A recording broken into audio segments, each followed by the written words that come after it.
The stage is set, the lights are shining, and the stars are ready to get after it, as the 2026 FIFA World Cup is set to kick off from North America from June 11th through July 19th, as the 23rd tournament will be hosted by the United States, Canada, and Mexico.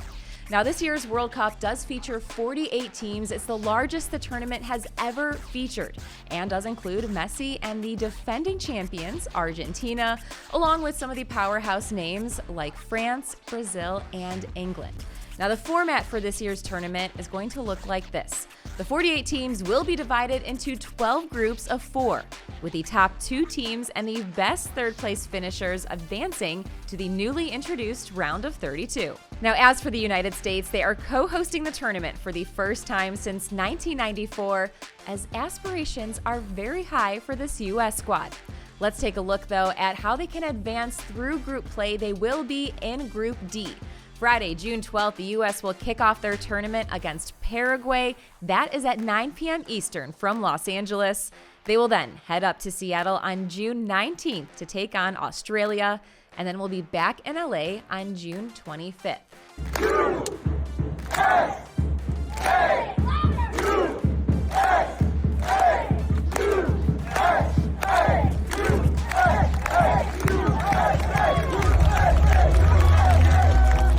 Now, this U.S. team is arguably the deepest talent pool and roster that they have ever had for a World Cup. The 26-man roster was revealed during a reveal party up in New York City, and they are led by forward Christian Pulisic. Pulisic, the 27-year-old, highly regarded as one of the best American players of all time.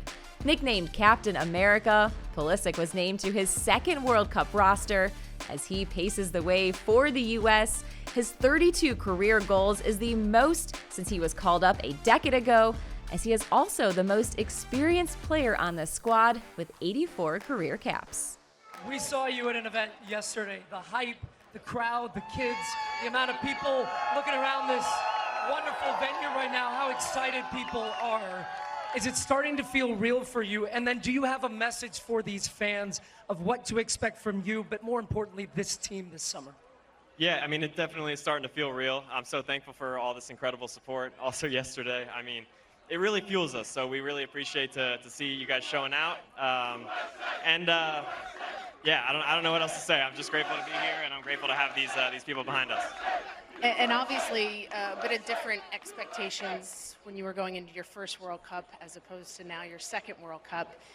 Face of U.S. soccer, big star. How do you deal with the expectations, the pressure going into the second World Cup? Yeah, I've been asked this question a lot, and I don't have a clear answer. All I can do is give my best. I'm so proud to represent this country, and yeah, I'm going to do my best to make you guys proud, and I'm just thankful that you guys support me. Pulisic is one of 13 players returning from that 2022 World Cup roster that did advance to the round of 16.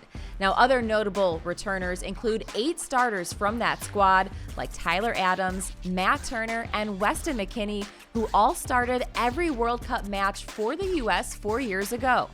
And of the 3 goalkeepers on this year's roster, just 22 years of age, Chris Brady is set to become the 3rd youngest keeper at this year's World Cup.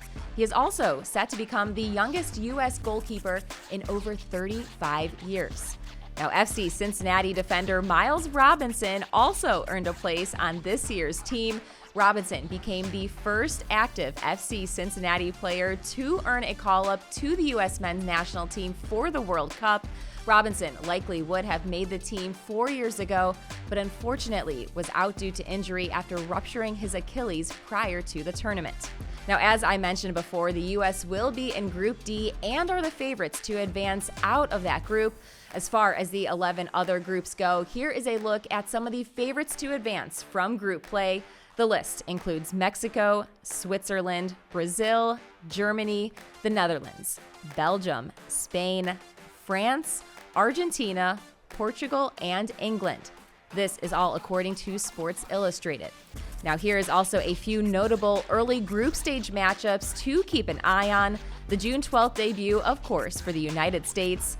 The June 22nd tilt between France and Norway, and the highly anticipated rematch of the 2018 semifinal between England and Croatia. Now, as for who the favorites are to hoist the tournament trophy up at the end of it, DraftKings has France and Spain each at 5-1 odds, followed by England, Brazil, and the defending champions Argentina. The United States currently sit at the 14th best odds to win it all, as they take aim at winning the country's first ever World Cup trophy. Now, as games kick off June 11th throughout North America, here is a look at the 16 stadiums that will be holding World Cup matches. As you notice, their usual stadium names, well, they won't be in play. So instead of calling it MetLife Stadium, it'll be known as New York, New Jersey Stadium.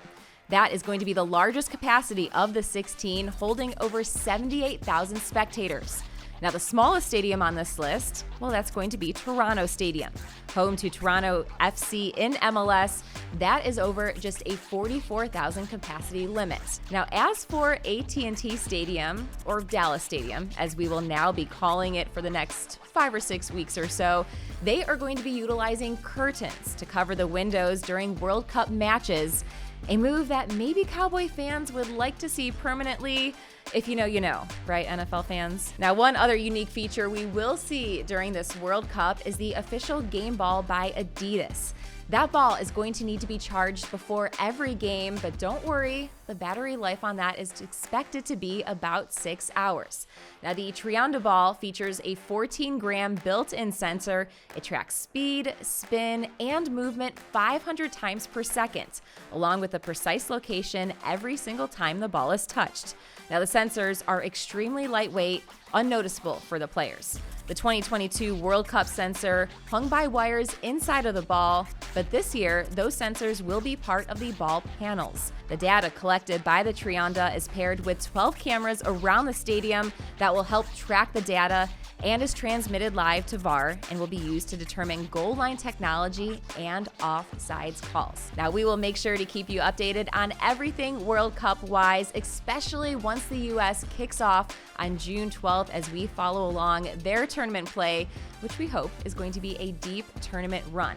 We will also make sure to keep you updated with everything else World Cup-wise, so follow us right here on The Crown.